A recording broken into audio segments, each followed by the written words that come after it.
Hello student, आप सभी का मंजित मैथ यूट्यूब चैनल में स्वागत है। और इस वीडियो में हम देखते हैं क्लास 7 चैप्टर का नाम है पूर्णांक। और हमारी प्रश्नावली जो करेंगे जिसका सवाल 1.3 और क्वेश्चन नंबर 6 से स्टार्ट करेंगे। इससे पहले के क्वेश्चन हम इससे पहले की वीडियो में बना चुके हैं, आप वहाँ उनको देख सकते हैं। तो स्टार्ट करते हैं क्वेश्चन नंबर 6 से। स्टेटमेंट दी है, किसी हिमीकरण मतलब ठंडा प्रक्रिया में कमरे के तापमान को 40 डिग्री से 5 डिग्री प्रति दर की से कम करने की आवश्यकता है। तो देखिए तापमान, कमरे का तापमान कितना दिया है, कमरे का तापमान 40 डिग्री सेल्सियस है और स्पीड क्या दी है, ये कम होने की 5 डिग्री सेल्सियस प्रति घंटे की दर से कम हो रहा है। और तापमान कम करने की दर किस स्पीड से कम हो रहा है, 5 डिग्री सेल्सियस के हिसाब से कम हो रहा है हर घंटे में, प्रति घंटे। इस प्रक्रिया के शुरू होने के 10 घंटे बाद कमरे का तापमान क्या होगा। 10 घंटे बाद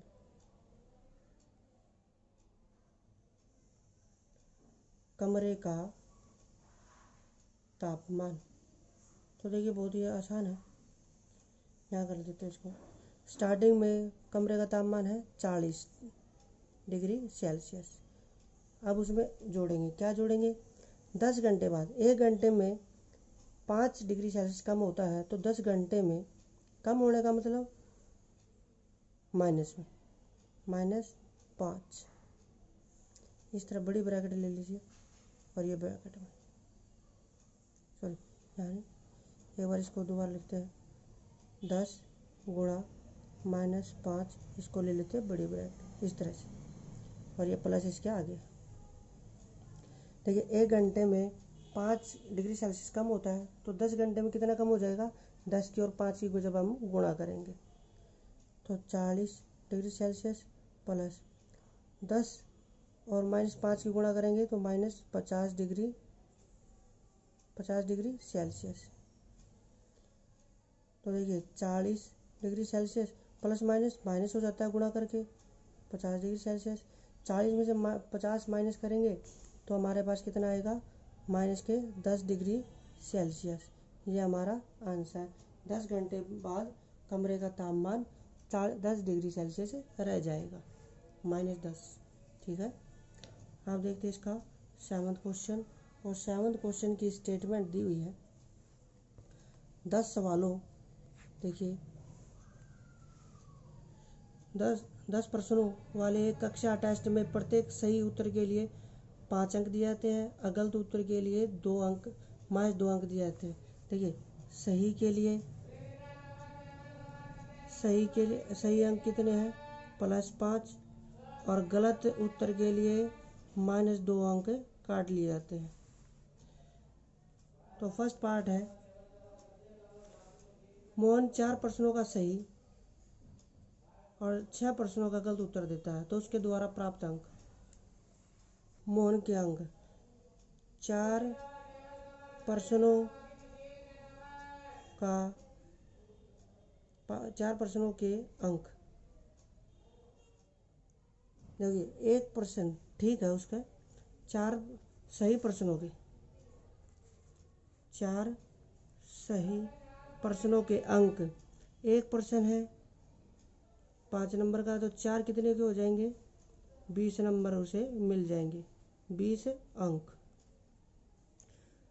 और 6 गलत प्रश्नों के अंक कितने बनेंगे, 6 है, और एक प्रश्न में -2 कम हो जाते हैं, तो 6 में कितना हो जाएंगे कम, -12। तो कुल प्राप्त अंक कितने हो जाएंगे, कुल प्राप्त अंक, देखिए सही प्रश्नों के अंक मिले उसको 20, गलत के कितने हैं -12, दोनों का जोड़ किया 8 अंक उसको प्राप्त होते। ये फर्स्ट पार्ट का आंसर। अब सेकंड है, सेकंड में क्या कहा है, रेशमा 5 सही और 5 गलत उत्तर देती है, तो उसके अंक बताने हैं। 5 सही अंकों का जोड़। 5 तो सही है, 5 सही संख्या है, और एक सही का सही अंक, सही क्वेश्चन का अंक कितना है? 5। तो सही के कुल अंक बन जाते हैं 25, और 5 ही गलत है। 5 गलत अंकों का जोड़। 5 तो उनकी संख्या है, एक प्रश्न पे 2 कट जाते हैं, तो 5 पे कितने कटेंगे? 10, माइनस के 10। तो कुल प्राप्त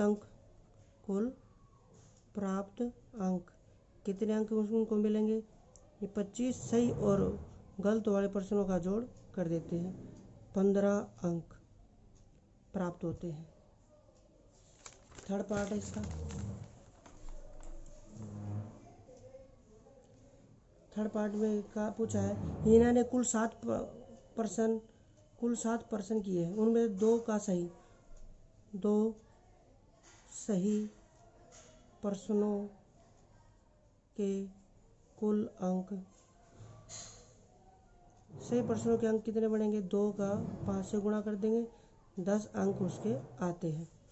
और 5 गलत है, 5 गलत प्रश्नों के अंक कितने बनेंगे? 5 की -2 से गुणा कर देंगे, क्योंकि एक गलत पे -2 मिलते हैं, तो 5 पे कितने बनेंगे? -10। तो कुल अंक या कुल प्राप्त अंक कितने हो जाएंगे?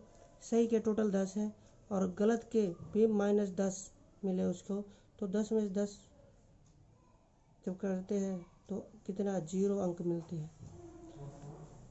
अब देखते हैं इसका next question, question number 8।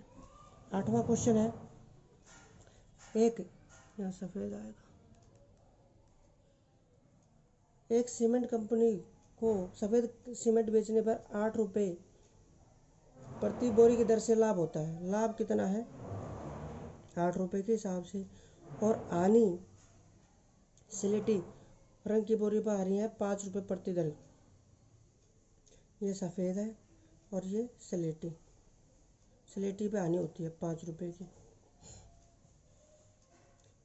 First part है, किस महीने में वह कंपनी 3000 बोरियां सफ़ेद सीमेंट की और किसी महीने में वह कंपनी 3000 बोरियां सफ़ेद सीमेंट की और 5000 बोरियां स्लेटी सीमेंट की बेचती है, तो उसका लाभ या हानि क्या होगा? तो एक 3000 बोरियां सफ़ेद सीमेंट की, एक सफ़ेद सीमेंट की बोरी पर लाभ। एक सफ़ेद सीमेंट की बोरी पर लाभ कितना है? 8 रुपये। और कुल उसने कितनी बेची है? 3000 बोरियाँ। 3000 सफ़ेद सीमेंट की बोरियों पर लाभ कितना हो जाएगा? 3000 की 8 से गुणा कर देते हैं, 8 तो 24,000 रुपये का उसको लाभ हो जाता है। किस पे? सफ़ेद सीमेंट की बोरी पर। फिर दूसरी कहा है, एक स्लेटी सीमेंट की बोरी पर हानि कितनी है? 5 रुपये की। और ऐसी बोरियां बेची कितनी है? 5000। इनकी संख्या कितनी है? 5000 सीमेंट की बोरियां पे 5000 गुणा 5, इसका आता है 25,000 रुपये। तो देखिए लाभ हुआ है उसको 24,000 का, हानि हुई है 25,000 की, तो कुल क्या हुआ हमें? हानि कितने की हुई है? 25,000 में से 24,000 माइनस कर देते हैं, तो 1,000 रुपये की उसको क्या होती है? हानि। ये तो फर्स्ट पार्ट का आंसर आ जाता है हमारे पास। आप देखते हैं सेकंड पार्ट में क्या, एक बार इसकी स्टेटमेंट देख लेते हैं। यदि बेची गई स्लेटी सीमेंट की बोरियों की संख्या है 6400, तो कंपनी को सफ़ेद स्लेटी लिखा है, मिसप्रिंट है, इसको ठीक कर लेंगे। सफ़ेद सीमेंट की कितनी बोरी बेचनी चाहिए उसको, ना लाभ हो ना हानि। देखिए दिया हुआ क्या है? स्लेटी सीमेंट की बोरियाँ। हमें सफ़ेद सीमेंट की बोरियाँ निकालनी है, कितनी बेची जानी चाहिए। तो इसको सॉल्व करते हैं।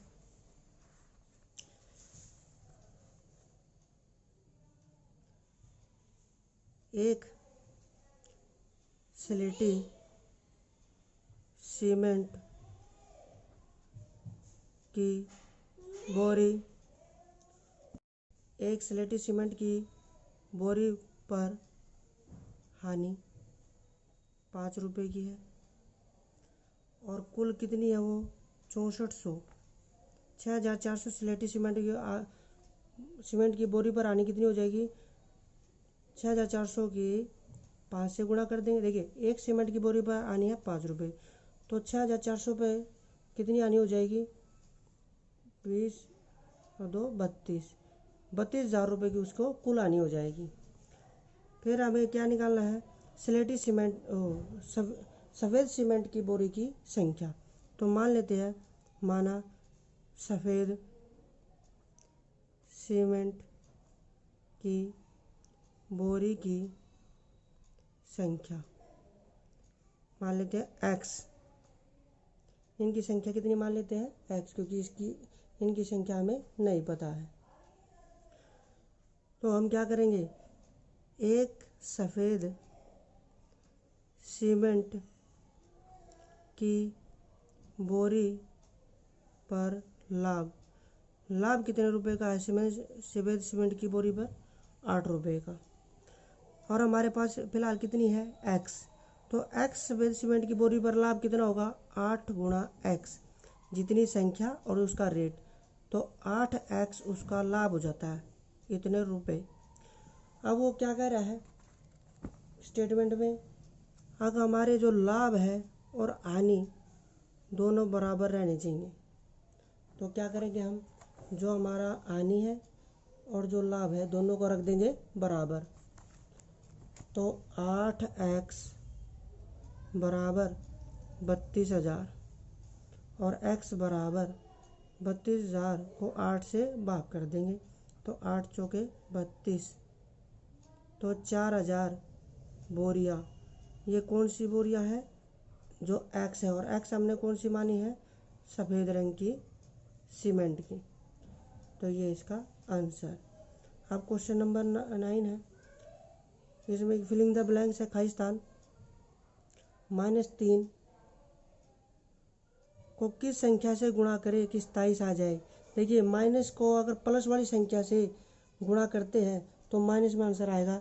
माइनस को की गुणा माइनस वाली संख्या से जब गुणा करेंगे तभी हमारा आंसर प्लस आएगा। तो वो संख्या कौन सी है, -9। सेकंड पार्ट है, 5 की किस संख्या से गुणा करें कि -35 आ जाए। देखिए 5 के पास तो प्लस का निशान है, तो इसकी गुणा माइनस वाली संख्या से करनी पड़ेगी, और वो भी किससे, 7 से, तो -7 इसका आंसर हो जाएगा। सी पार्ट है, -8 को किस संख्या से गुणा करें -56 आ जाए। तो -8 को पॉजिटिव संख्या से, प्लस वाली संख्या से गुणा करेंगे तभी हमारा आंसर -56 आएगा। मतलब वो संख्या कौन सी है, 7। जब एक प्लस और एक माइनस आपस में गुणा होती है तभी हमारा रिजल्ट माइनस में आता है। डी पार्ट है, किस संख्या से -12 को गुणा किया जाए कि हमारा आंसर 132 आ जाए। तो वो संख्या है 11। प्लस की 11 और माइनस के 12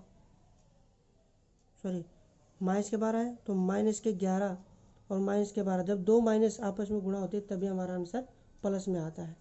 तो इस तरह से हमारी पेपर सवाली 1.3 कंप्लीट हो जाती है। उम्मीद है आपको ये क्वेश्चन समझ में आ गए होंगे। यदि आपको ये वीडियो पसंद आई है तो इसको लाइक कीजिए, सब्सक्राइब कीजिए, अपने फ्रेंड्स में शेयर भी कीजिए। आने वाली वीडियो को देखते रहिए। तब तक के लिए धन्यवाद, थैंक यू।